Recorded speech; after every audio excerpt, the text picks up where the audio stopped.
Welcome to OBDsync. In this episode we're going through how to program a replacement electronic climate control module in a Gen 5 Chevrolet Camaro. So first off, click the vehicle button and go to the ECC tile. Once loaded in, we're going to see along the top that we actually have a configuration tab.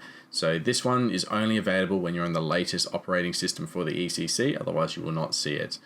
So next, we're going to click the flashing tab. We're going to make sure we have a battery charger fitted, and once we do, we'll click the right button. I have fast forwarded through here simply because it can take several minutes for it to complete. So do make sure you have that battery charger. It's very important to ensure we don't have a failed flash.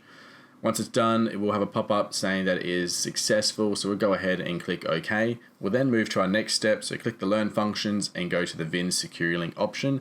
This is going to program the vehicle's VIN into the module as well as some security information. We will see a pop-up indicating the steps that we need to do, which is making sure the ignition is on, making sure that you have that battery charger fitted because it does take 11 minutes, and to also don't touch anything and wait the full 11-minute countdown. So that you can complete this successfully.